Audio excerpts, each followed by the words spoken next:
Hello students, आज हम लोग सीखेंगे tense number 6 future continuous tense. जिस तरह से प्रेजेंट एंड पास्ट टेंस बहुत ही इजी है, उसी तरह से ये फ्यूचर कंटिन्यूस टेंस भी बहुत इजी है। पहले हम देखेंगे कि यूज कहाँ होता है इसका। Future continuous tense is used to indicate an action that will be in progress at a given point of time in future। समझिए वापस, फ्यूचर है यानी भविष्य, कंटिन्यूस यानी फ्यूचर में कोई एक्शन कंटिन्यू होगा, उसके लिए इस टेंस का इस्तेमाल होता है।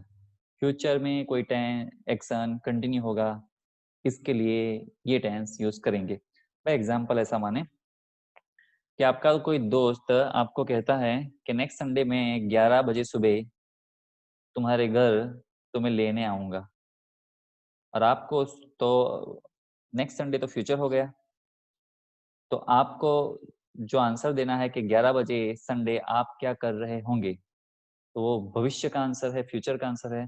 तो आप ऐसा बोलेंगे कि I shall be sleeping on next Sunday at 11 AM, यानी नेक्स्ट संडे 11 बजे तो मैं सो रहा होऊंगा।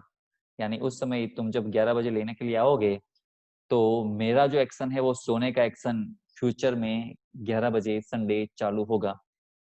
ये कहने के लिए फ्यूचर कंटिन्यूस टेंस का इस्तेमाल होता है। उसका जो फॉर्मूला है बहुत ही आसान है। फ्यूचर है इसलिए सेल विल लगेगा, आईवी के साथ सेल और बाकी के साथ विल। फिर एक्स्ट्रा में इसमें लगेगा एक बी, उसके बाद वर्ब आईएनजी। तो कंटिन्यूस है इसलिए वर्ब आईएनजी वाला लगेगा, फ्यूचर है इसलिए सेल विल लगेगा।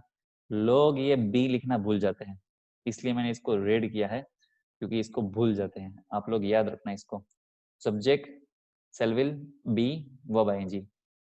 आई शैल बी स्लीपिंग। ओके, कुछ एग्जाम्पल देखते हैं। दे विल, दे के साथ विल लगता है। फिर बी वर्ब आईएनजी वाला preparing, they will be preparing for a test. I shall be solving sums.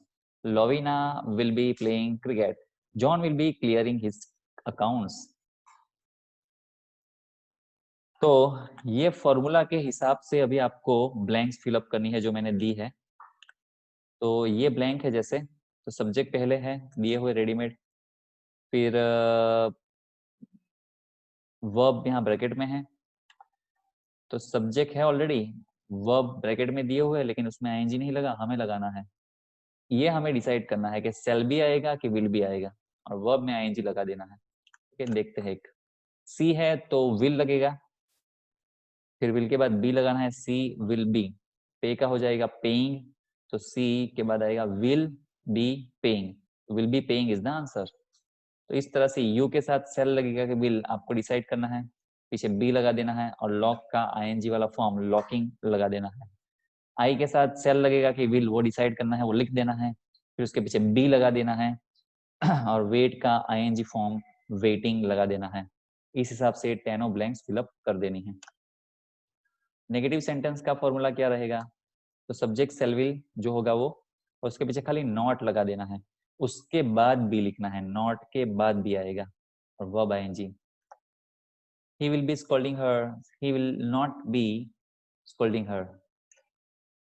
Interrogative sentence shall will subject be verb ING.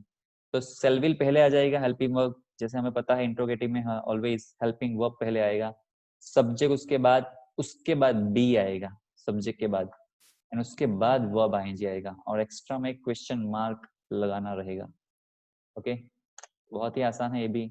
C will be writing a story, इसको interrogative करना है तो ये will आगे आ जाएगा, will उसके पीछे सी, उसके बाद बी, और राइटिंग स्टोरी उसके पीछे she, will she be writing a story.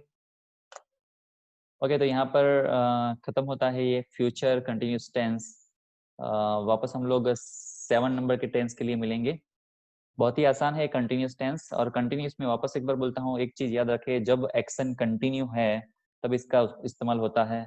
अगर एक्शन अभी इस मोमेंट में प्रेजेंट में कंटिन्यू है तो प्रेजेंट कंटिन्यूस टेंस, अगर पास्ट में कंटिन्यू था तो पास्ट कंटिन्यूस टेंस, और फ्यूचर में कंटिन्यू होगा तो फ्यूचर कंटिन्यूस टेंस। दूसरा, जहां कंटिन्यू आता है वहां आईएनजी वर्ब फॉर्म ही यूज होता है। जिस टेंस में कंटिन्यू वर्ड आता है तो आईएनजी वर्ब फॉर्म ही यूज होता है। ये 2 चीजें याद रखें। ठीक है, गुड बाय।